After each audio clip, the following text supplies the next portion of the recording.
lo lleva atado al pie como una luna atada al flanco de un jinete. Lo juega sin saber que juega el sentimiento de una muchedumbre y le pega tan suave, tan corto, tan bello, que el balón es palomo de comba en el vuelo y lo toca tan justo, tan leve, tan quedo, que lo limpia de barro y lo cuelga del cielo y se estremece la gente y lo ovaciona la gente.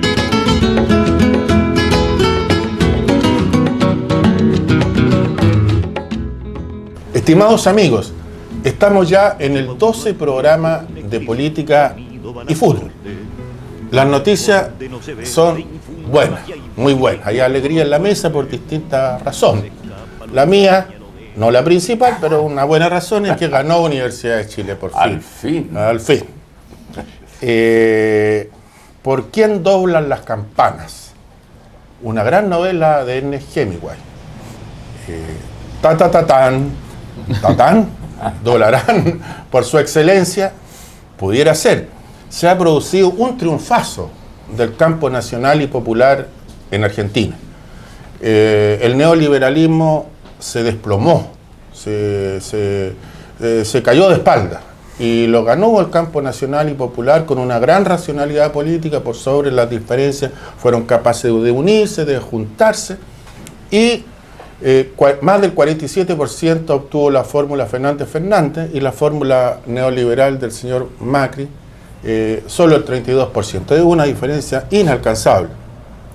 En la provincia de Buenos Aires las cosas fueron incluso mejores para el campo nacional y popular. Kicillof, el joven e inteligente Kicillof, obtuvo casi el 50% y la mejor carta, la carta más amable, la cara bonita del macrismo y del neoliberalismo argentino, María Eugenia Vidal, obtuvo el 32%. Muchachos, yo en algún momento quisiera entregar algunas pinceladas de lo que es la historia argentina para entender esto mejor, pero partamos por las opiniones de todos nosotros. Mira, yo lo que me disfruté mucho del triunfo es que en las discusiones previas, sigo mucho la televisión argentina, y en realidad hubo un planteamiento antimodelo, o en contra del modelo económico imperante, y en contra de la política económica de Macri. Y eso es lo valioso, no es una cosa al azar. Acá mucha de la gente que votó por la fórmula Fernández lo hizo contra el modelo neoliberal. No es un asunto solo de piel, es un asunto de profundidad. Y obviamente resaltar la unidad, que todos estuvieran detrás de estas banderas contra el modelo. Al fin se está tocando y se van a transformar sin querer o queriendo en un ejemplo a seguir.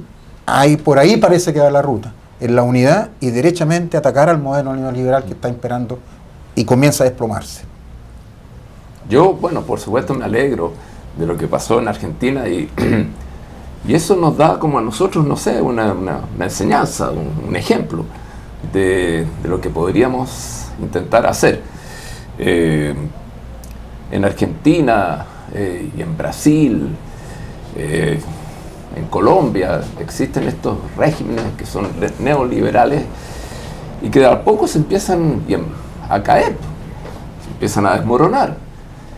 Y ven las fuerzas populares adquiriendo más fuerzas cada vez.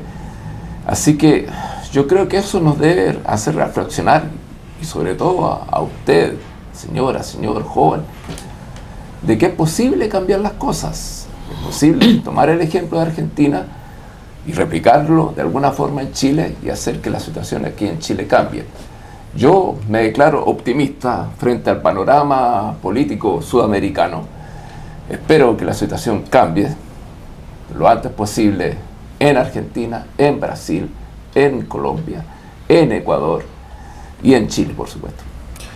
Escuchaba que extrañamente en las páginas oficiales del gobierno chileno están desapareciendo las fotos de Piñera con Macri. Es como de vuelta al futuro, esa cuando se desaparecía y había que hacer algo para que volviera a aparecer en la foto. Además, este organismo internacional que Piñera creó, que no ha funcionado para nada, que es el Prosur, comienza a quedarse cojo y los sueños del estadista latinoamericano de Piñera comienzan a esfumarse. Ya él no quiere tener mucha relación con Macri, por cómo le está yendo a Bolsonaro, menos. Entonces es un golpe en realidad también para Piñera, que presentaba a Macri como el ejemplo a seguir. Se está desplomando eso. Sí, pues, hay que seguir el otro lado. Nosotros, entre comillas, tenemos que ponernos de acuerdo.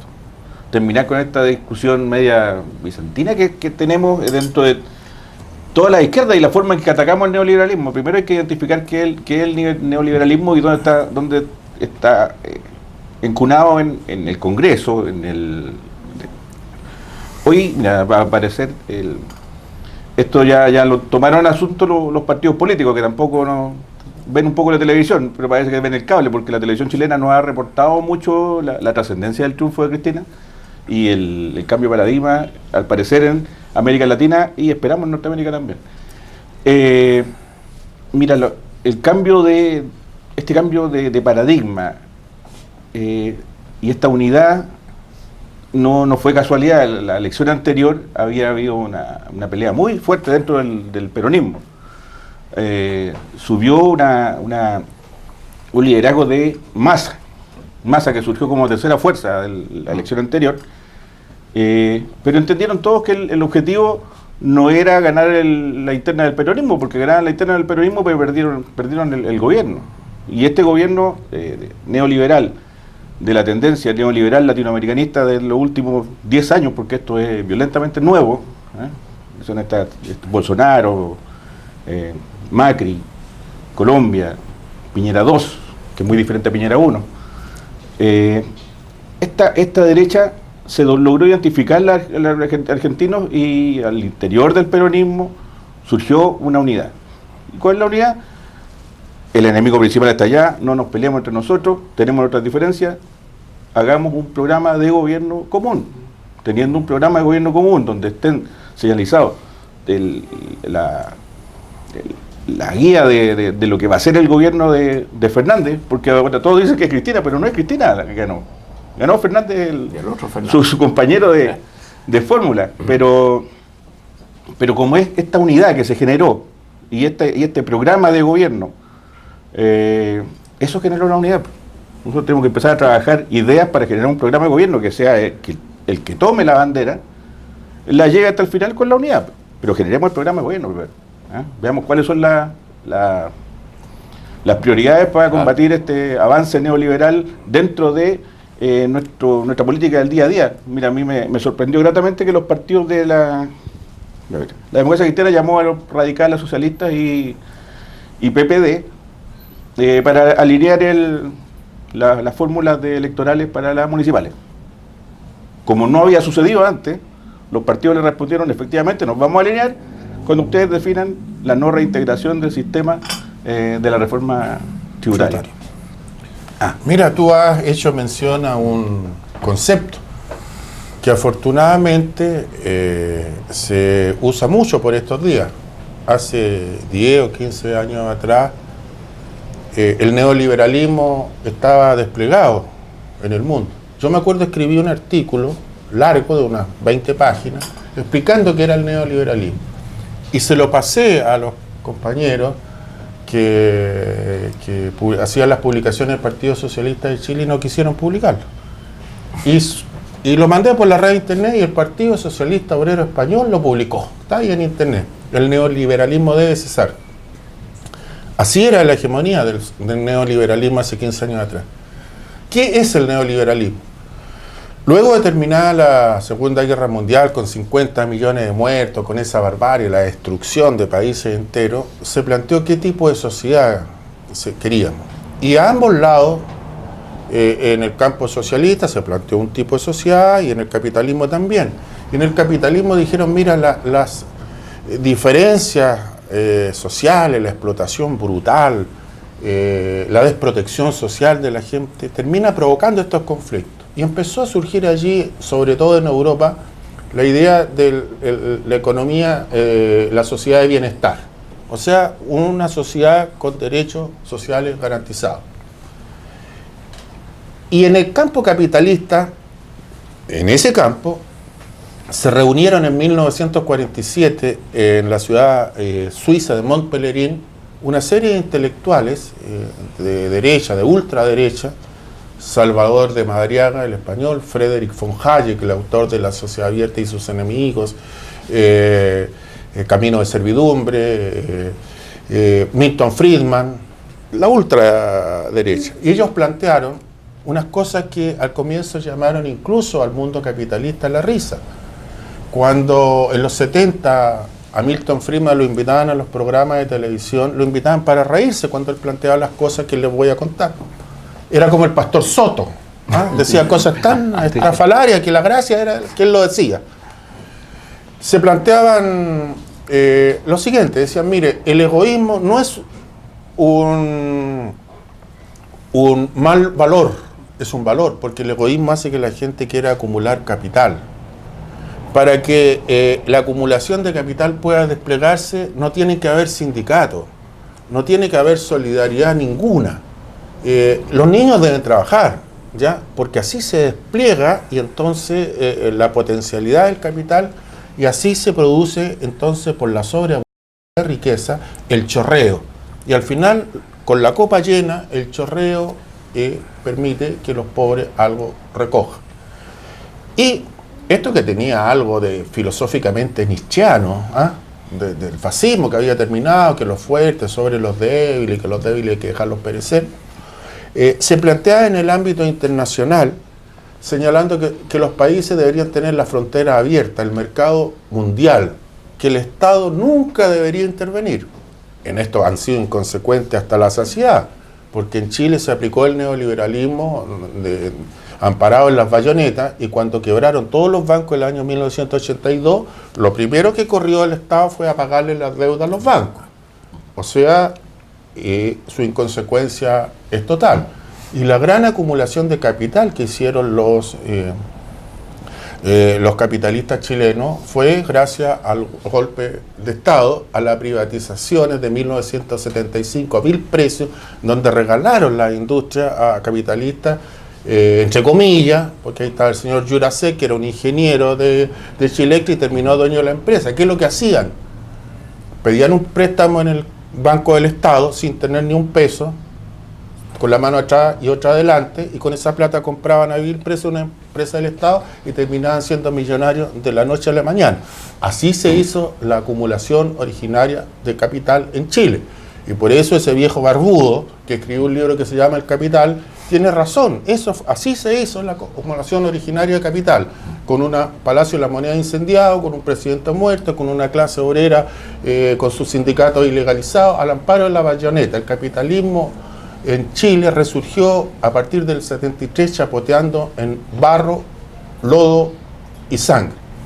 Este neoliberalismo siempre estuvo hasta el año 74 dentro del hazme reír de las tesis capitalistas. Esto no tenía nada que ver con el keynesianismo, con lo que se hacía.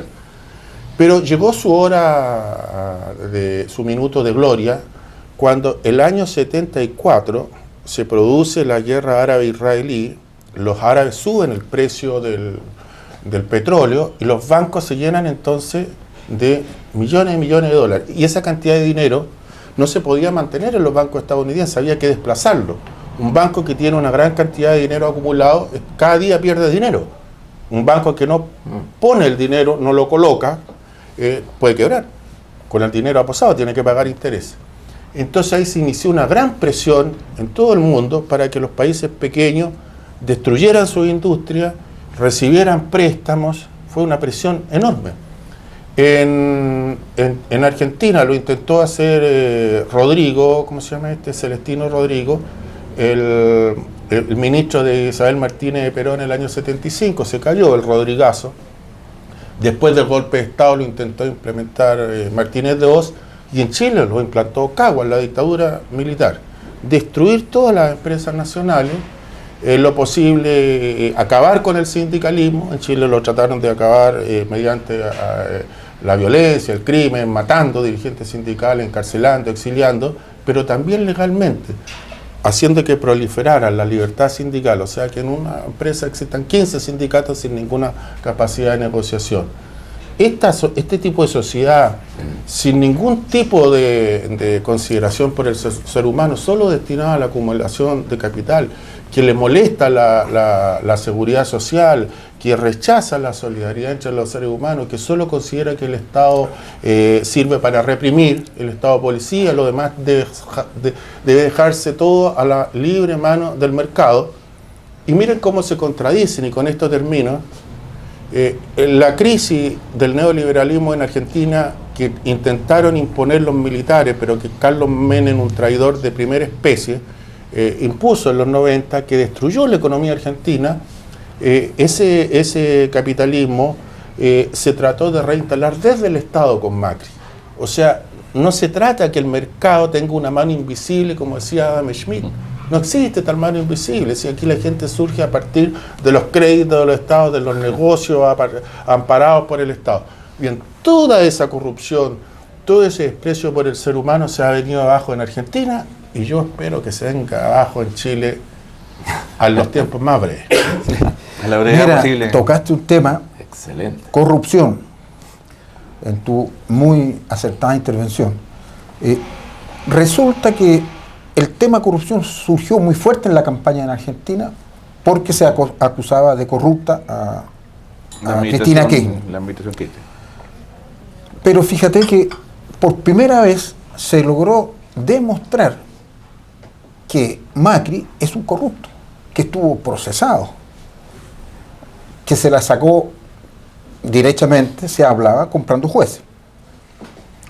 Tiene su fortuna en paraísos fiscales. ¿Qué, O sea, qué igual- semejanza? igual que ¿Qué mi- parecido? Algo se parece. Algo.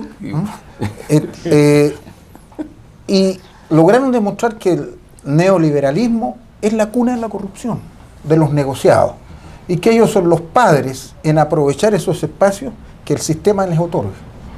La derecha, el inversionista.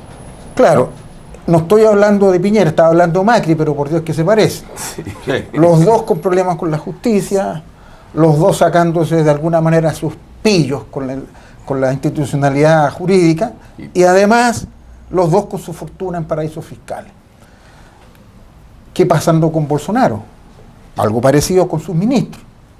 Ya llevan 3 ministros acusados de corrupción. Además, con todo desparpajo, él le da trabajo a sus hijos, Sí. nombrándolos embajadores en los principales lugares del mundo.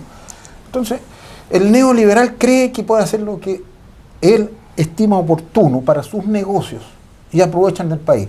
Esa es otra gran lección, tal vez una de las más importantes de la elección argentina, que la gente se está dando cuenta el tipo de personajes que son estos inversionistas que hacen progresar el país. No son más que unos negociadores que ganan plata para el beneficio propio, aprovechándose el modelo y de los pueblos donde gobiernan. Eso también en Chile creo que la gente lo va a preponderar y se va a dar cuenta que estos primos siameses, medio hermanos, Macri y Piñera, son muy parecidos. Y ojalá tengan el mismo destino final. Ojalá. Mire, la estafa, el fraude del capitalismo en su forma neoliberal es evidente y gigantesco. Me explico. Cuando yo era joven en la universidad discutíamos sobre la plusvalía, si había una parte del trabajo que no pagaba, leíamos a Marx, los de derecha decían que eso no era cierto, y que lo que el empleador, el empresario llevaba más, se ganaba más que el trabajador, era porque él ponía en riesgo su capital. Y eso parecía tener una lógica. El trabajador ponía su trabajo, el otro arriesgaba su capital, ganaba más. Sin embargo, el capitalismo en su forma neoliberal es un fraude. Me explico. Aquí las concesiones de viales, las carreteras, cuando usted paga ahí el peaje, tienen asegurado entre el 8 y el 10% de la ganancia. O sea, Y una rentabilidad si no mínima que tuvieran está. esa rentabilidad, entonces el Estado tendría que pagarle la diferencia. O sea, no arriesgan nada. ¿Ya? Segundo, voy a hacer solo un segundo, porque si no el listado sería enorme. Cuando usted recibe su cotización en la AFP, le reciben más o menos el 12%. El 10% ingresa a su cuenta. Les doy un ejemplo para que sea más gráfico aún. Si usted gana 1 millón de pesos, le van a descontar 120.000 pesos para la cotización. 100.000 entran a su cuenta de capitalización individual, donde le van a hacer Sambe Canuti y le van a decir que de repente ganaron, de repente que perdieron y que usted no tiene ningún control. Pero 20.000 entran directamente al bolsillo de la AFP, diciendo que eso es el pago por el ingreso. O sea, es como si yo, Ricardo... Por la gestión. Claro, yo te pidiera... No, si la gestión la cobran aparte. Pero si yo te pidiera 120.000 pesos prestados, yo te los guardo, tú me haces el favor de prestar y yo te digo, mira, los 100.000 te los voy a devolver a los 65 años, de la manera que yo diga, y los otros 20.000, eso te lo cobro porque te recibí la plata, tuve que me encochiné las manos recibiendo la plata. Entonces, ese es el capitalismo. Este es un capitalismo delictual. Aquí no hay un premio al esfuerzo, al emprendimiento, no. Todo es un capitalismo donde se paga peaje, la salud, la ISAPRE. O sea, el listado de médicos, un amigo mío, médico de Valdivia, me decía, mira, la ISAPRE te piden una cantidad de exámenes que nosotros sabemos, los médicos, que no son necesarios. Nos damos cuenta de la patología con menos. Y sin embargo, si nosotros no pedimos esa cantidad de exámenes, nos sacan del listado de prestadores. O sea, me dejan sin trabajo. ¿Y quiénes son los que hacen esos exámenes? Laboratorios que son propiedad de las mismas ISAPRE. Por eso las grandes millonadas que se ganan la ISAPRE. Eso es el neoliberalismo, el capitalismo delictual, no el premio al esfuerzo de una persona. Y la adaptación de la parodia que parecía Friedman, hoy se replica, porque este gobierno corrió a realizar una reforma al sistema de previsión que beneficiara y volviera a darle más beneficio a la AFP. Corrió a hacer un sistema reintegrado, o sea, volvió a que pagaran menos impuestos los que más ganan a costa de todos los chilenos. Y ahora hay una reforma de la Dirección del Trabajo, o sea, los derechos de los trabajadores también están en cuestión, y hoy hay una iniciativa y hay una reforma en la Dirección del Trabajo violenta. Yo creo que vamos a preparar algo con respecto a eso, porque es la tercera pata. Lo mismo que tú nombraste, que era en los 70, una idea de quitarle los derechos a los trabajadores, de quitarle la pensión, usar esos capitales, y además que los grandes capitales del país paguen menos, se replica. Y este gobierno se demoró, ¿cuánto lleva? 18 meses.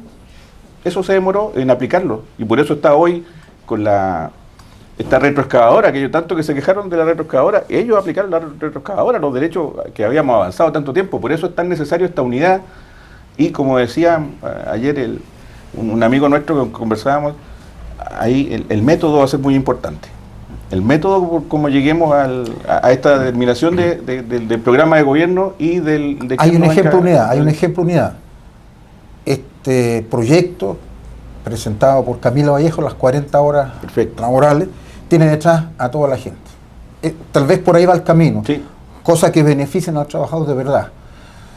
Mira, quiero resaltar algo, porque lo vi.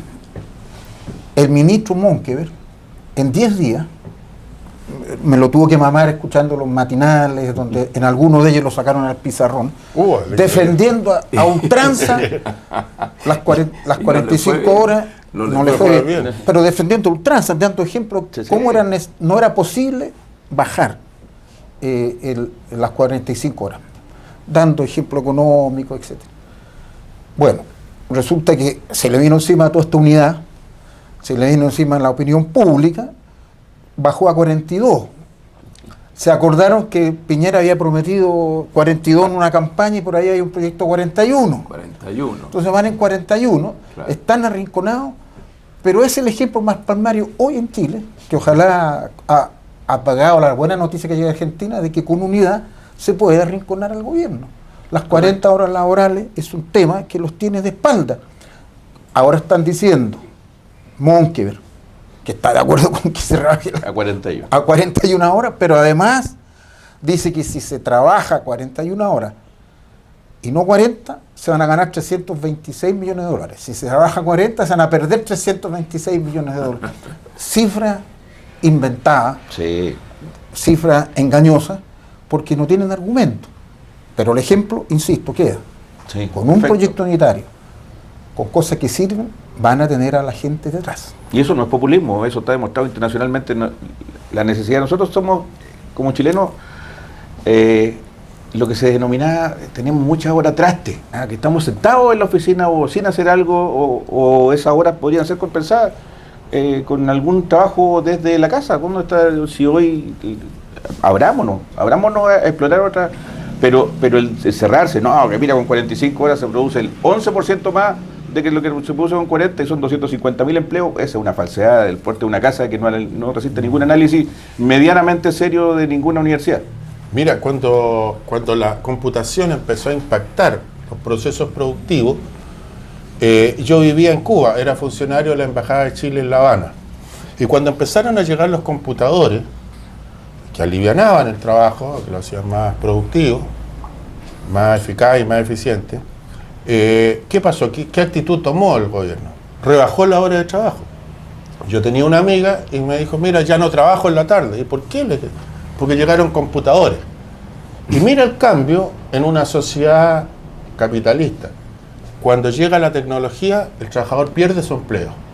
Entonces, lo que está haciendo Camila, muy bien Camila, es poner racionalidad al proceso económico, que está impactado además por una fuerte inmigración.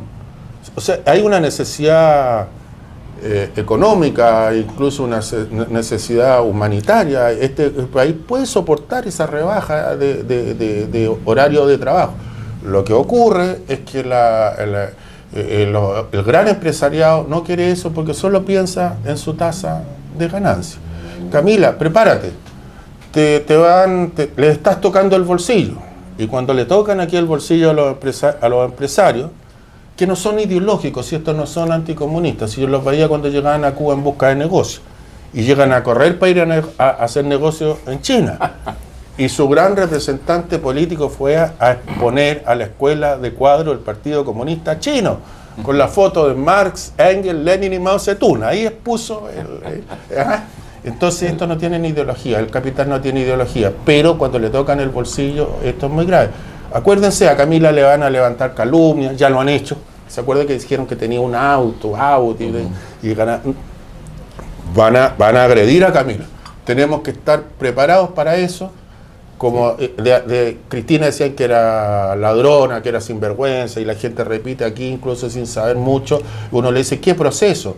Tiene 10 procesos. Claro, yo le puedo tirar 10 querellas a alguien sin ningún asidero y tiene 10 procesos. Bueno, ¿perdón? No, es que un poco, volviendo al asunto de Argentina, me llama la atención y quería compartir 3 puntos nomás con ustedes, a ver qué opinan. Normalmente, históricamente, cuando uno iba a Argentina y trataba de ver el cuadro político, el escenario político, era difícil dirimir, bueno, quién es de izquierda, quién es de derecha, etcétera, porque no era tan claro para nosotros, digamos, chilenos, donde había, no sé, un partido comunista, partido socialista, etcétera, o una derecha. Allá, no sé, un partido como el partido peronista, ¿es de izquierda o de derecha? Ahora se podría un poco definir, pero hace algunos años uno decía, bueno, pero si Menem salió del peronismo, pero él no es de izquierda. Entonces, bueno, aquí de la izquierda salieron unos que fueron a defender a Pinochet a Londres también. Así bueno, ese es un punto interesante, o sea, y insisto, también lo que decía Moisés, tomemos el ejemplo. O sea, aquí claro que hay diferencias entre la gente opositora, pero bueno, tratemos de ver lo que tenemos en común para tratar de hacer un proyecto. Y la segunda reflexión es respecto al precio del dólar. Se vino, empezó después de las elecciones, subió no sé a cuánto, después que bajó, las casas de cambio cerraron porque ya no podían, y eso también afecta la economía chilena, según algunos economistas, etcétera. O sea, una elección tiene un impacto muy grande en la moneda, digamos, y además tiene un impacto muy grande en la inmigración. Bolsonaro dijo después de la elección, no quiero que Brasil se llene de argentinos ahora. Así es. O sea, imagínate cómo una elección... Estamos cerca de la mitad. Mira, muy corto. Lo que hizo Macri ayer en la conferencia de prensa, con esa campaña del terror es francamente criminal. Él está llamando y alentando a que en Argentina se produzca una crisis mayor para decir, ve, ustedes votaron por lo otro que no tienen credibilidad en el mundo, que no saben resolver los problemas económicos, ustedes se metieron en este problema, tienen una posibilidad, salir de este problema significa vengan a votar por mí porque soy el único que va a ser capaz de sacarlo de esta situación. O sea, campaña del terror de baja estofa, que incluso en sus propios ingredientes tiene críticos, porque está entregando el país al desastre con tal de salvarse. No le interesa, si él no gobierna, no le interesa Argentina. Eso es. No le interesa a Argentina. Bien, vamos a hacer el intermedio musical, como siempre, con un tema que es un reconocimiento y nuestra adhesión a nuestros amigos y hermanos argentinos.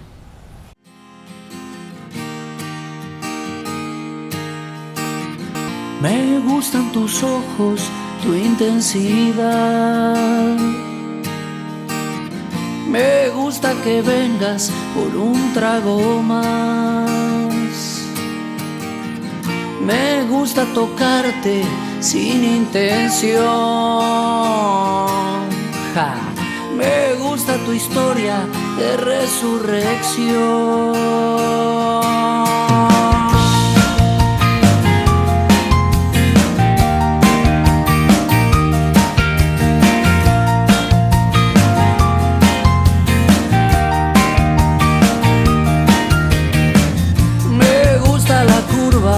De tu nariz,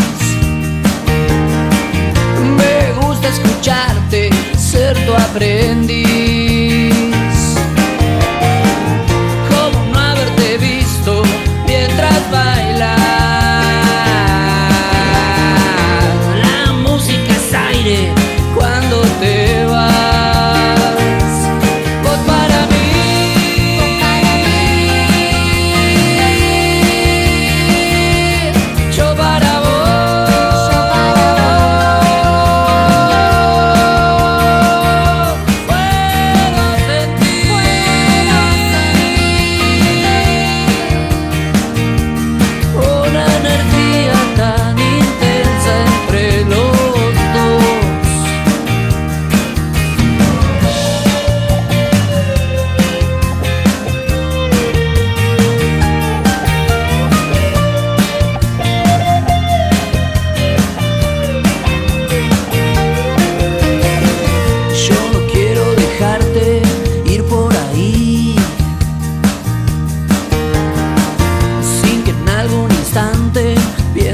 En mí.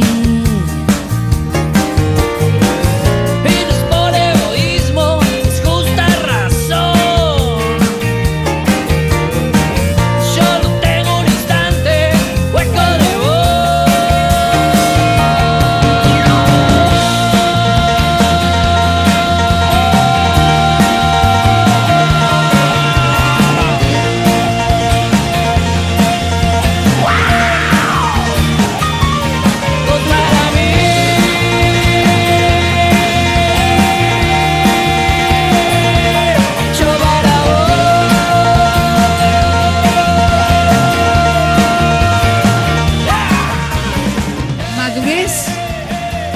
Serenidad democrática y fortaleza para todo lo que todavía falta hacer, que es bastante y que lo vamos a hacer.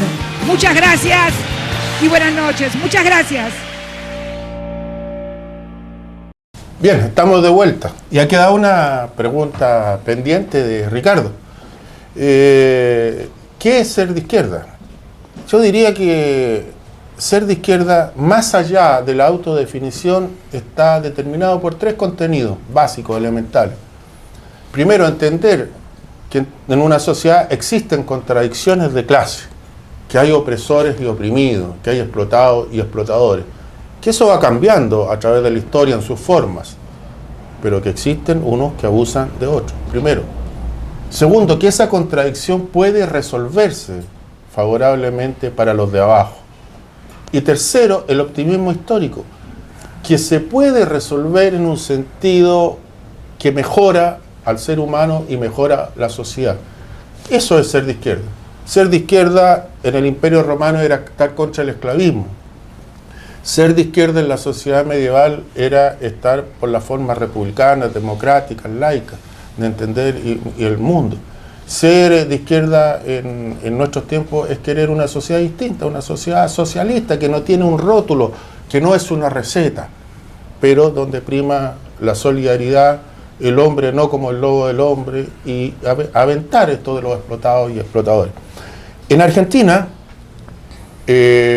un hombre determinante en el siglo XX y hasta el día de hoy es Juan Domingo Perón. El año 30, el general José Félix Uriburu dio un golpe de Estado y derrocó al gobierno democrático de Hipólito Yrigoyen. Y se inicia la década que se llama infame, que son 13 años, hasta que los mismos militares, los generales Farrell, Rawson, dan un golpe de Estado respecto de otros militares aún más abusivos. Y ahí aparece Perón, que tiene cierta semejanza con Arturo Fernández Vial, el que lleva el nombre del club, que algún día hablaremos de él cuando tengamos más tiempo, o por gente que conoce más. Y el general Perón, que era coronel, lo pusieron en la Secretaría del Trabajo. Y en la Secretaría del Trabajo, él impuso que se aplicaran las leyes laborales, que existían en Argentina, pero que no se aplicaban. Incluso en una huelga de la carne, él fue, y cuando todo preludiaba a la masacre, porque nosotros sabemos lo que pasa en América Latina, cuando en una huelga mandan un contingente militar, podemos más o menos prever lo que va a venir. Lo que vino fue un coronel que dijo que los trabajadores tenían razón, y que no podían haber, citando al general Perón, un país donde las vacas eran gordas y los peones eran flacos. Bajo presión norteamericana, inglesa, él fue sacado del Ministerio del Trabajo y fue mandado luego, no inmediatamente esto, sino por una serie de comportamientos nobles de él, en arresto domiciliario a su casa que tenía ahí en el Tigre. Había conocido a Eva Perón y él quería jubilarse, pero se hizo la marcha de los descamisados.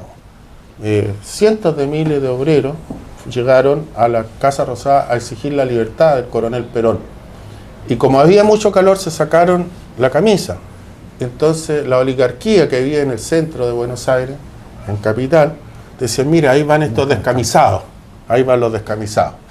Lograron su liberación y el año 45 él es elegido presidente, estableció y profundizó leyes sindicales básicas, pero que son muy importantes.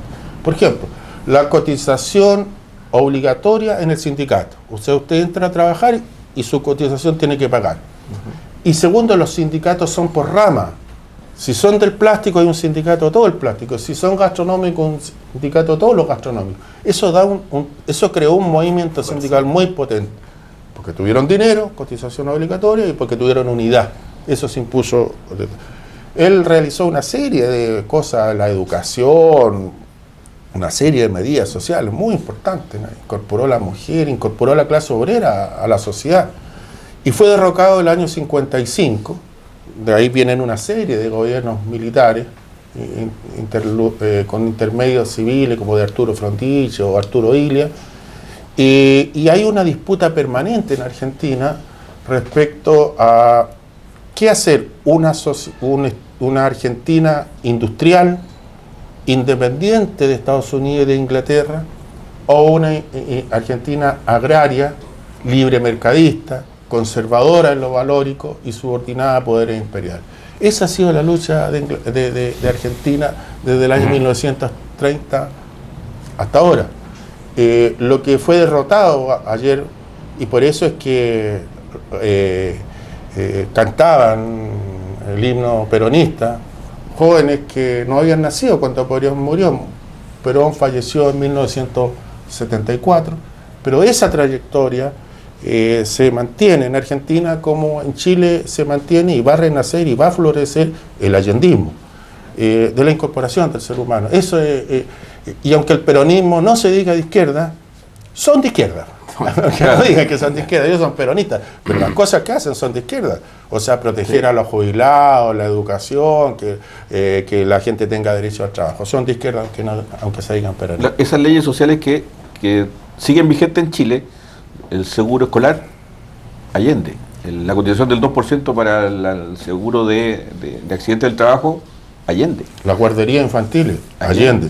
Entonces el peronismo en Argentina fue muy fuerte. Yo creo que el allendismo es algo que están haciendo y se está recuperando en la juventud. Y yo soy socialista.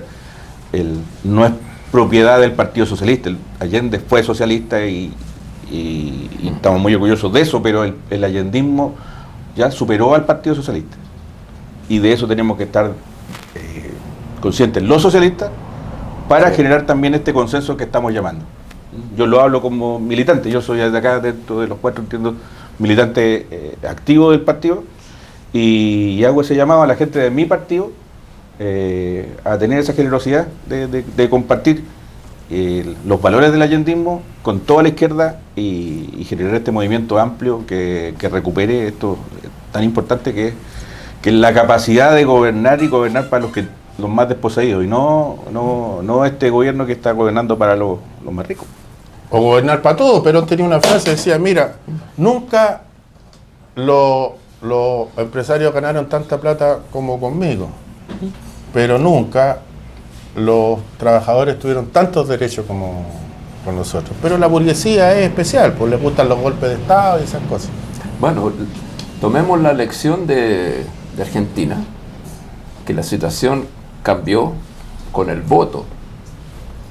La gente fue a votar a estas primarias que son recién el paso, digamos, pero allá el voto, bueno, es obligatorio y con el voto se pueden cambiar las cosas. Es lo que, bueno, hemos dicho, compartido, que si queremos cambiar algo, bueno, hay que cambiar la Constitución, lo que se quiera, pero con el voto. Y eso es muy importante, son primarias. Lo que ocurrió ayer no cambió el gobierno, no perdió Macri, aún no. Todavía le queda este tiempo para reagruparse y van a empezar con una campaña del terror terrible. O sea, ayer fueron, de hecho, una cosa rescatable, los escrutinios tuvieron al par de horas cerradas las mesas, ya hay un escrutinio y 48% de las mesas cerradas, una eficiencia importante. Salió Lilita Carrió, una ex líder que parecía de izquierda, pero terminó apoyando a Macri en la elección pasada, con un discurso muy parecido al nuestro en la elección anterior. Si Argentina sigue por este camino, decía, puede convertirse en una Bolivia, o sea, en una Cuba o en una Venezuela. O Rusia. Entonces uno dice, ya está el Chilezuela de nuevo, es la misma, van a repetir porque son demasiado parecidos este par de gemelos.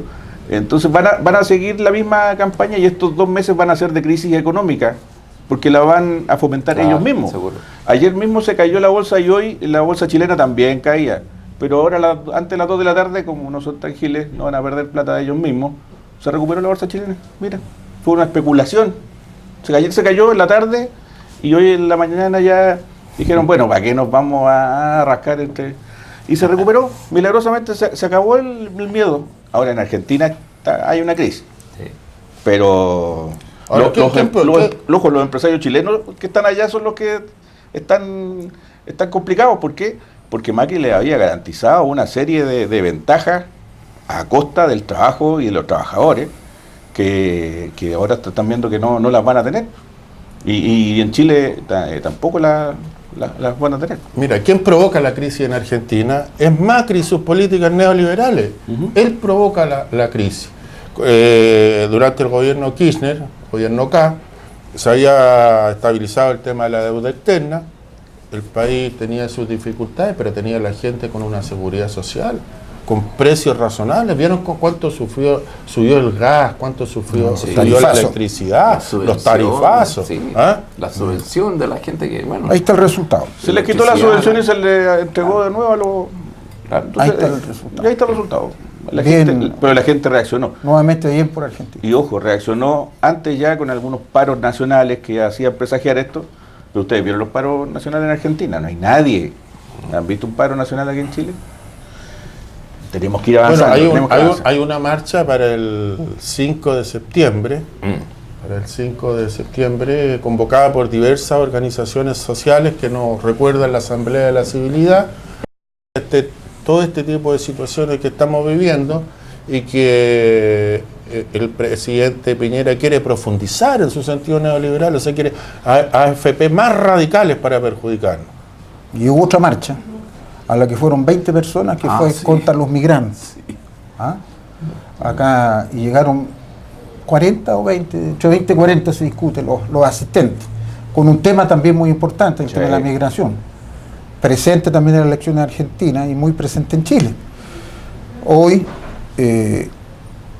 fue objeto de un desaire el alto comisionado para la migración en Naciones Unidas, no fue recibido por Piñera ni por ninguna autoridad relacionada con el tema. Él está en Chile ahora. Ahora sí está en Chile. Solo lo recibió el canciller en una visita protocolar, pero ni el presidente, que es Guaripola de la inmigración, invitó a los venezolanos a venir a Chile hace un par de meses. Bueno, para allá iba, entonces. Y el señor Chadwick también se excusó porque tenía algunos problemas y tenía que ¿Qué salir pasó con estos, como dices tú, Guaripola de los migrantes? Los que invitaban al país a que vinieran, sobre todo a los venezolanos. Claro. ¿Qué pasó? Que de la noche a la mañana ya no los quieren y además quieren echarlos. Ahí en juego un principio y una cosa práctica. El principio, en realidad, y por eso anda el alto comisionado, no hay una definición que clasifique la inmigración como un derecho humano. Y va a haber un encuentro a fin de año, que para eso está citado, del cual Chile se restó, con el propósito de establecer como derechos humanos el derecho a emigrar.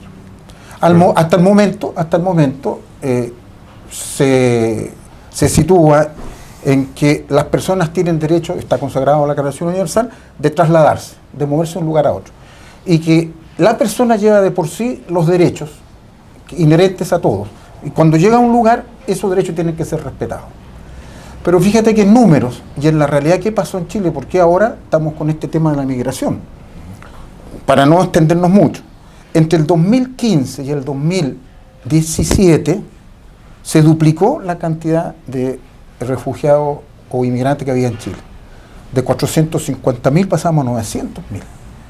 Sin embargo, en el 2017, el tema de la migración tomó, importancia, porque Piñera lo puso en su campaña presidencial, dándole un apoyo a todos los migrantes y señalándole que tenían que tener derecho, manifestando que se iban a incorporar a su gobierno. Y le resultó, porque el 65% de los migrantes con derecho a voto votó por él. Y formaron comandos por Piñera. El Banco Central emitió un informe en el que decía que estas 900.000 personas que estaban en Chile eran una contribución a la economía. Obviamente habían favorecido a los empresarios que lo estaban explotando, pero el análisis del Banco Central señalaba que era una contribución, que no era un problema, que el país estaba en condiciones de soportar esta cantidad de migrantes. Aún más, señalaban que el promedio educacional y el promedio cultural que tenían los migrantes era superior al promedio del trabajador chileno, como una cosa a seguir. Bueno, Piñera, y todos sabemos, lo transformó en la campaña, fue a Cúcuta, hizo el famoso llamado a que vinieran. Abrió los espacios. Y resulta que del 2017 a junio de este año vamos casi en 1.400.000 migrantes. O sea, ya vamos cubriendo un espacio en un año y medio, como que se cubrió en 5 años o 4 años anteriormente. ¿Está el país en condiciones de soportar esa cantidad de personas? ¿Habremos sobrepasado la línea que decían 900.000 en el año 2017? ¿Fue irresponsable el gobierno o los gobiernos que ingresaron a estas personas? ¿Les podemos garantizar eso que piden los organismos internacionales, que la persona cuando llega a un país tiene los mismos derechos que los demás? ¿O en algunos casos primacía sobre otros? Estamos con un problema tremendo. Hay que ver quién lo generó y cómo se soluciona. El tema es que las personas ya están acá. Si lo que están haciendo es impedir que entre más gente. Y estos mensajes que hacen de sacar gente por problemas delictuales, 300, 400 personas. Devolver a haitianos, ¿cuántos aviones? 1.000, 2.000, 3.000. Digamos, son paliativos propagandísticos. El tema está, hay 1,5 millones o más de personas extranjeras en Chile que en teoría deben tener los mismos derechos que los demás, que a partir de fin de año seguramente va a haber un reconocimiento como derecho humano de esa condición, pero que nuestra economía comienza a demostrar, por los mismos que los trajeron, por los mismos que los incentivaron, y yo no sé si es demostrable, pero comienzan a denostarlo, comienzan a a tratarlos mal, ya comienzan a ser responsables de la delincuencia, como lo señalábamos, de enfermedades de transmisión sexual, como también pasan a ser ellos responsables, y de la cesantía. Entonces, ¿es responsabilidad de los que llegaron o responsabilidad de los que le abrieron las puertas? ¿Y cómo se soluciona esto? ¿Está la condición económica para poder absorber y tener los mismos derechos, o la crisis económica que está frente al país tiene que tener un costo y que son los extranjeros que van a trabajar más barato? O sea, bajarle más los sueldos, expulsarlos del país.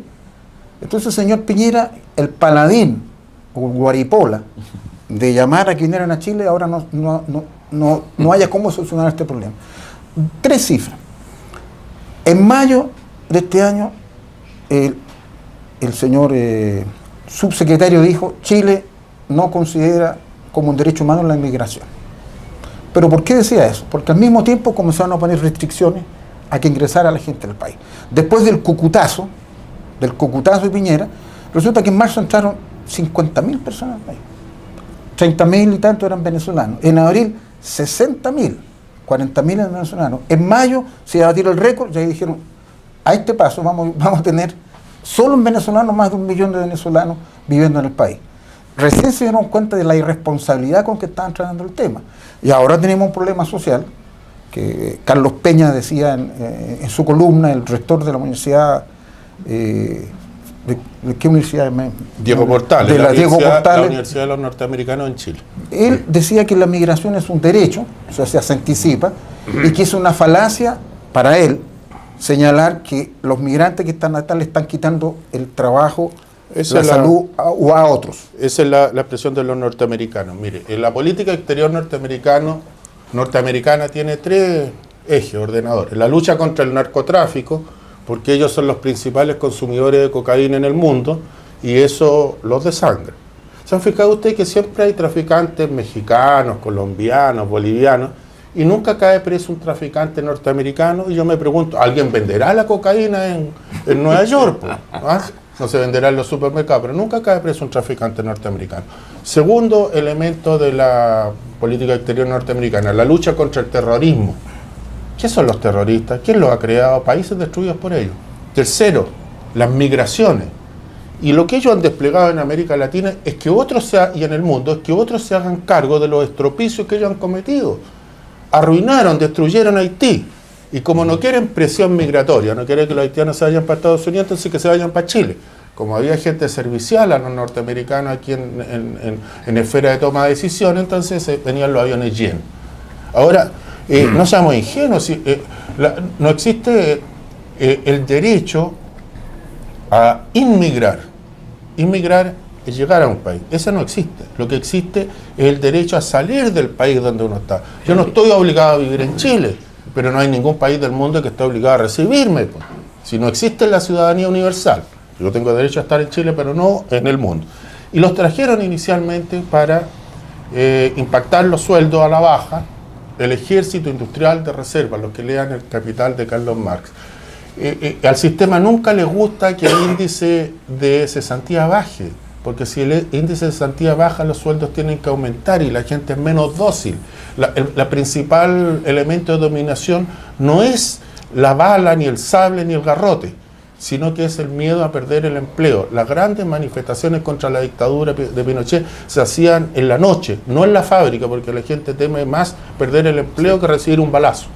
Entonces, este ejército industrial de reserva lo trae el sistema para beneficiarse, porque aquí tiene que haber inmigración. Si alguien quiere venirse, que se venga, pero tiene que venir, tiene que ser ordenada. A mí me parte el alma ver unos haitianos vendiendo Super 8 en compañía con huérfanos.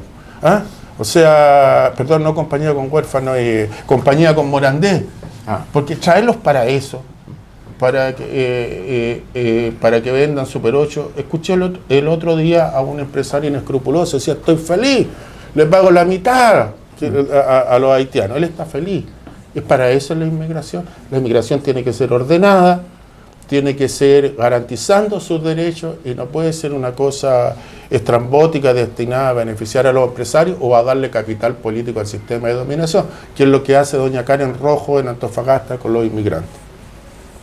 Es un tremendo tema, que plantea tremendos desafíos también. Por ejemplo, el que tenemos que considerar que es un ser humano, que tiene los mismos derechos que nosotros. Correcto.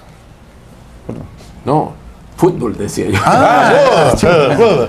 No, en algún momento, porque... Oye, Colo-Colo. El programa se llama Política y Fútbol, pero Ya, bueno, oye, Luis, Bajemos al deporte también, porque Oye, acaban Luis. de terminar los Panamericanos y fue una gran actuación chilena, pero yo creo que empañada también por la visita de nuestro presidente. ¿Por qué? Porque es contradictorio cuando tú le quitas gran parte del financiamiento al Ministerio del Deporte. Justamente Quiere suspender educación física. los deportistas de alto rendimiento. Tienes en tu gobierno un proyecto que elimina como ramo obligatorio educación física, que te vaya a sacar fotos con las medallas, con los medallistas. Eso es ridículo, es demasiado, es tan obvio que los chilenos ya no nos estamos dando cuenta al parecer y se está... No tuvo el efecto que él quiso, tiró todo lo contrario. Bajó incluso la... ojo Claro. que los próximos Panamericanos van a ser en Chile. Claro, Así esperemos que con otro gobierno en el cuando- 2023. Cuando los gobiernos usan estas cosas para propaganda personal, ahí ya es como asqueroso. O sea, Sí. No, pero por o último, sea, pero si tuviera pero sentido. La Claro. niña esta que ganó, creo que en Kung Fu, que andaba pidiendo plata en la calle. Ojo, Vi la en foto, calle. claro. Sí. O sea, ¿cómo es posible? ¿Qué apoyo, qué ayuda tenía de parte del señor Piñera o de la gente del Ministerio de Deporte? Así que... bueno, fútbol, Colo-Colo. Luis, ¿tú estás informado cómo No sé si jugó Colo-Colo, jugó Colo-Colo esta semana. No. los colocolinos? Jugó, estamos con un equipo que no entra, parece, en la cancha, se queda en el camarín, en el espíritu. Pero bueno, yo creo que este año está perdido para Colo-Colo. Mira que yo... Y vamos siempre, segundo, imagínate. hemos dicho, claro, de atrás pica lindo, pero la Católica está bien y Colo-Colo no encuentra, además está el camarín dividido, no hay bueno, están haciendo las últimas 2 contrataciones o 3 que parece que se puedan hacer. Sí. Y en una de esas me equivoco, ojalá. Pero es difícil además porque se está jugando mal en general, o sea, no hay buen fútbol, ¿no?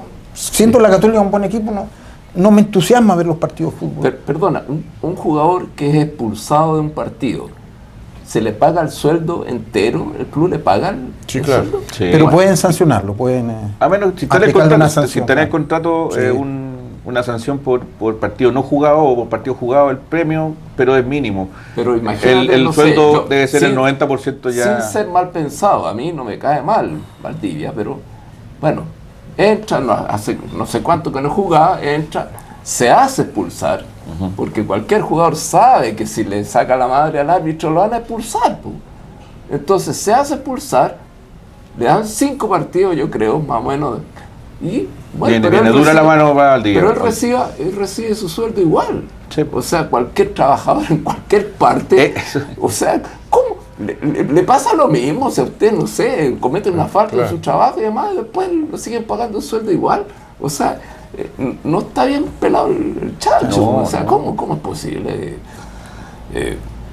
No sé, bueno, lo dijo por ahí un comentarista deportivo, que él no se adrede. O sea, Valdivia se hizo expulsar sencillamente porque no le interesa seguir jugando. Además, bueno, Colo-Colo no está bien. No, mira, lo que pasa es que hay 5 o 6 jugadores en Colo-Colo que son la base que ya tiene sus años.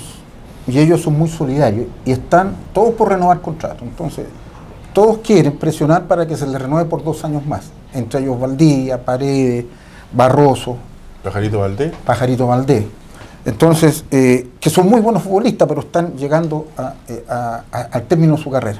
Es necesaria una renovación, yo voy a esperar la renovación. Si no, hasta nosotros vamos a ir a jugar Oye, ya. la U. No, bueno, de la U. La U que se te La fue U, no la U, ganaba, sí, quiere la hablar U. Roberto de la U. Bueno, sí, bueno. Mira, yo vi el partido de la U con Antofagasta. Ahora lo vi en diferido y vi el partido de la U con Antofagasta aquí en Santiago, que se ganó por fin. Y yo creo que la suerte, el azar, un día deberíamos hablar de esto. Maquiavelo decía que hay gente que se encuentra la suerte y otros tenemos que luchar para que los factores se pongan en favor de uno. Yo creo que la U ya perdió 3-1 de mala suerte en Antofagasta y ganó con un poquitito de suerte aquí, porque hubieron 2 tiros en los palos, donde De Paul estaba listo. Sí. Y creo que se ganó con un poquitito de suerte, la suerte que había faltado durante todo el campeonato. Porque es cierto, el equipo no es un gran equipo, el entrenador estaba confuso, el otro, pero había faltado un poquito de suerte. Yo quisiera hablar, muy cortito, de una anécdota, una experiencia que tuve el fin de semana. Nosotros fuimos a cantar a Concepción, hicimos un concierto allá, y en el hotel donde yo estábamos alojados, estaba Palestino. Pero no la selección masculina, sino la selección, o sea, el equipo femenino de Palestino. Mejor, Y entonces, bueno, no pude conversar mucho con ella, pero de repente le pregunté en un ascensor a una de ellas, ¿y con quién juegan? Con Fernández Vial. Fernández Vial, o sea... Femenino. Sí, entonces me di el trabajo, bueno, de meterme a internet y ver quién es el que lidera el campeonato femenino en Chile. Colo-Colo. Se han jugado 15 partidos y Colo-Colo lleva 43 puntos. Estamos bien. O sea... Buenas noticias nos ha dado hoy día. Segundo, Santiago Morning, que el año pasado jugaron la final con Palestino y ganó Santiago Morning. Tercero, Palestino. Pero séptimo, Fernández Vial. Entonces yo, bueno, me hice la pregunta de estos equipos que uno dice, ¿existen, no existen, desaparecieron, aparecen en la rama femenina, pero no hay una manifestación visible de la rama masculina? Por lo menos que yo sepa, no están ni en segunda ni en tercera división. Está en la tercera. Está en la tercera. Y contrató al Peineta García esta semana como entrenador. Ya. Fernández Vial. Bueno. Hizo noticia esta semana. Qué bueno. Y Fernández Vial, la octava región, es una institución muy querida, señera, y además tiene ramas de trekking, ¿no? Es bueno. Es ¿Tú mucho sabes más por qué amplio se que el llama fútbol. Arturo Fernández Y Vial? eso es lo que iba a preguntar. A eso íbamos. Ya, pero... A que nos sacaran de esa... Pero próximo nosotros, capítulo. para el próximo capítulo, tráetelo tú y nos cuenta, porque hay una hermosa historia de política y fútbol, de política y derechos de los trabajadores con Arturo Fernández Vial. Arturo Fernández Vial, donde jugó Mario Kempes. Mario Kempes, ¿se acuerdan que vino? Sí. Vino a los 40 años, lo metían 10 minutos para que tirara 2 tiros libres y ganaban 2-0. Extraordinario Mario Kempes. No, y podríamos hacer una lista enorme de clubes, así que uno dice, bueno, ¿qué pasó con ellos? Sí. Ferro Badminton, que era Ferroviarios y el Badminton, Claro. se fusionaron. No sé, Transandino Los Andes, Iberia, Colchagua. Iberia está todavía vigente. Sí, bueno, sí. Iberia. Era de Heller. Y le ganó Colo-Colo el año No, pasado. pero eso no eso es un detalle. Mira, Deportes Concepción, que se lo robaron entero y lo tienen ahí en una división debajo de Fernández Vial. Saludos para Pepón, en la octava región, hincha de Fernández Vial. Tengo que hacer un anuncio, esa va a ser mi despedida, porque ya llegamos a ese momento. El próximo martes 20 de agosto, a partir de las 6:30 de la tarde en el Teatro Caupolicán, San Diego 850, el periodista Faúndez, que estuvo con nosotros acá, va a lanzar Dante Faúndez va a lanzar su libro Golpe y Abrazos. Y abraza, porque el único deporte, dice él, que se practica golpe pero se termina con abrazo. Es un libro muy interesante, cuenta cosas muy relevantes del boxeo nacional. Martes 20, a partir de las 6:30 de la tarde, Teatro Caupolicán. Nosotros vamos a estar ahí, así que ahí nos aprovechamos a conversar más. Bueno, tenemos que despedirnos, ¿no es cierto? En eso está. Yo quisiera contestarle, no sé, también a gente que nos escribe, porque cada vez son más gente las que nos ve. Estamos súper contentos por eso, pero también es un desafío. Y alguien dijo, oye, pero no han hablado nada del Mundial de Brasil, de la Sub-17. Así que bueno, yo me di el trabajo también de ver cuál es el grupo de Chile. Chile juega con Corea, con Haití y con Francia. Ese es el grupo donde está Chile. No está fácil, Bravo, porque uno dice Haití, ¿no? No, Haití no es fácil. Haití, No. Corea, me imagino que, no sé, Corea del Sur debe ser, no sé cuál de las dos. Pero el primer partido es el 27 de octubre, o sea, no queda tanto, en Brasil, en Goiânia.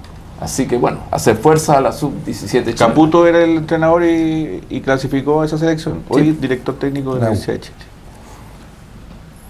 Yo señalar que un llamado que tratemos bien a los inmigrantes, que le respetemos sus derechos y que el encargado de solucionar los problemas de ellos o los problemas que pueden causarse a través de su presencia, lo tiene que solucionar el gobierno. Para eso están los gobiernos. Y para eso están, y que además, populistamente, para convertirse, como decíamos, en el paladín de los inmigrantes en Latinoamérica, les abrió las puertas y ahora está con un problema. El gobierno debe solucionar el problema de los inmigrantes. Para despedirnos, se me había quedado un tema. Las felicitaciones a la zona norte porque van a volver a tener, o sea, van a tener un nuevo hospital. Ahora el problema es dónde lo van a poner, porque este gobierno todo lo hace con la letra chica y la ubicación del hospital no sé si es la mejor, no sé si hubo un estudio serio. Sí, pero yo sé que la gente de Quilicura está muy sentida porque ellos habían puesto un paño importante a disposición que quedaba mucho más cerca de Almedas de otras comunas con mucha más población. Entonces hoy no sé si la gente se va a poder desplazar a Colina o van a seguir en San José. No sé cuál está más cerca y cuál tiene mejor conectividad. Entonces yo sé que hay mucha molestia en Quilicura por el tema y prometo también hacer la pega a estudiar qué es lo que era Fernández Vial y traerle un informe un poco más profundo de las razones por qué el hospital se construye o no se construye, pero al menos el hospital para la zona norte que tanto pedimos también en este mismo programa se va a construir. Bien, hasta el próximo miércoles entonces a las 10:30 de la noche que se despacha este programa.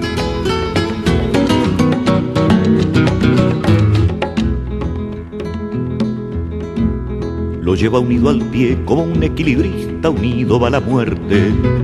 Lo esconde, no se ve, le infunde magia y vida y luego lo devuelve. Y se escapa, lo engaña, lo deja, lo quiere. Y el balón le persigue, le cela, le hiere. Y se juntan y danzan y grita la gente. Y se abrazan y ruedan por entre las redes. Y se estremece la gente y lo ovaciona la gente.